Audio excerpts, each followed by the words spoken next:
So here it is, day 7 of driving the 2016 Hyundai Sonata plug-in hybrid. Right after we drove the hybrid, so we've gotten to know this little Sonata a little bit better than I thought I would originally, with 2 weeks of actually driving first a hybrid, then the plug-in hybrid. Overall, the lines I think are very nice. They're very elegant. This is really way above what I expected. In fact, I would say this is as good, if not better, than what Honda puts out with the Accord or anything equivalent. Now, here are some of the things that I really liked about this car. The chassis is firm. Firm, of course, without brutalizing you. After all, it is a car that has a little bit more luxury. It's not a sports car in any sense of the word. One of the things I really liked about this car is the comfort inside. The ergonomics are pretty much fantastic. I would almost say, four plugs out of 5 plugs. The only other criticism I could give it is at night, the reflection of the dashboard reflects directly into the window. So you might see some things to the side and you might think, oh, what is it?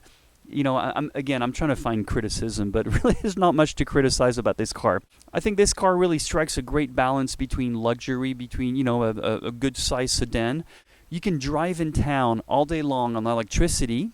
And then once you're on the highway, hit that hybrid button and the car will manage, the gasoline and the electric battery pack, and will do it really perfectly well. Get off the highway, you're back in another city, get back into EV mode, and you will save a lot of money, a lot of gas money. In fact, I averaged about 97 miles per gallon on this car. Considering the size of the car, the weight of the car, that's really impressive.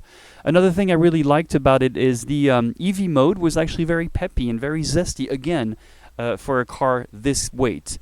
The charging feature I liked a lot. It has a charge feature where you can set it, from 10 o'clock at night until 6 o'clock in the morning.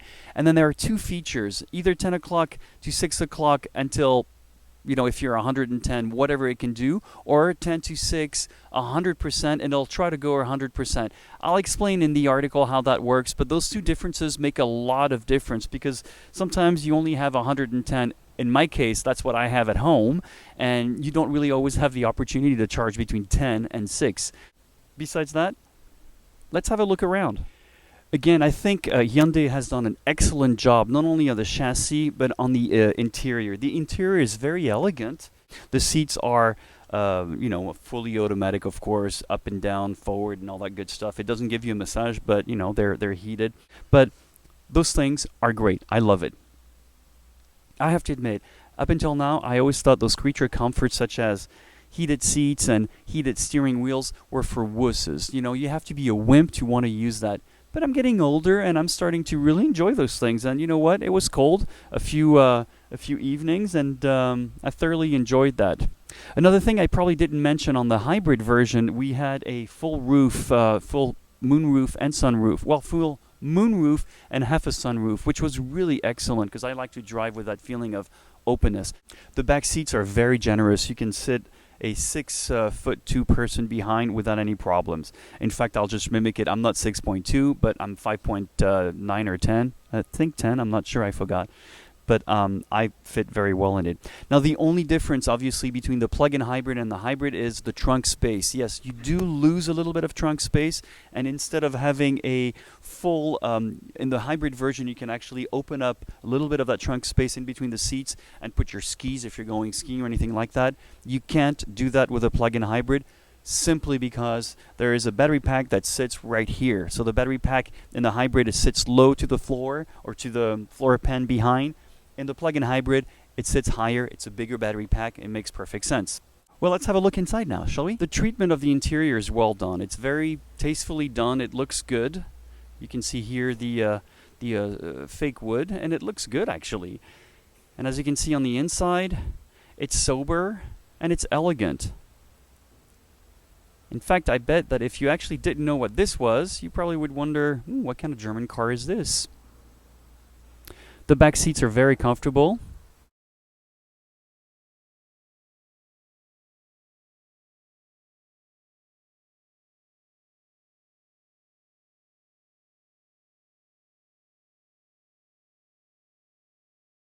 This is the kind of car you can drive for a long time, even behind as a passenger, and be very comfortable.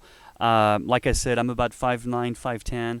I have absolutely no problem. The seat is pretty well moved back, as you will see in the front here. And, independent, of course, well, not independent control behind, but you can adjust your airflow and everything. There's a cup holder.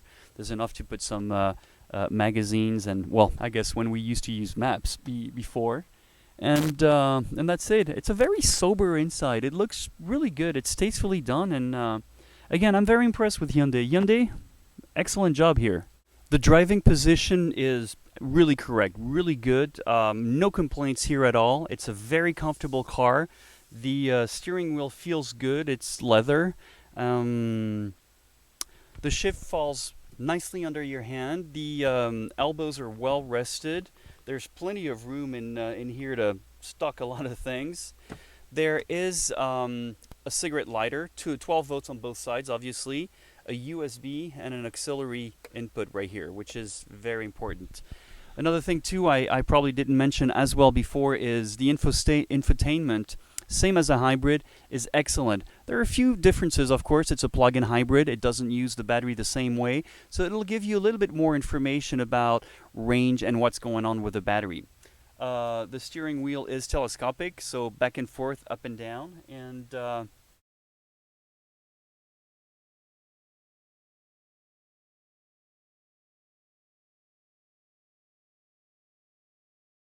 one thing I didn't mention up until now is the little things, the little details that add to the overall appeal of the car.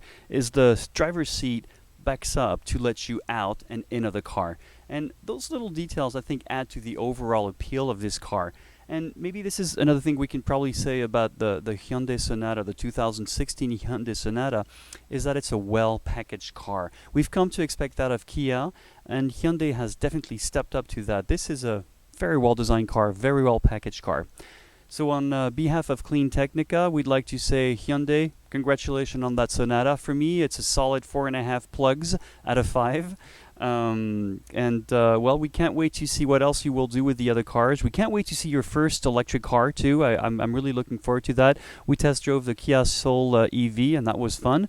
But we'd like to see what you can do, Hyundai. We're very interested in that. Good morning, good afternoon, good evening, wherever you are. This is Nicolas Zart, and I'm signing off for CleanTechnica.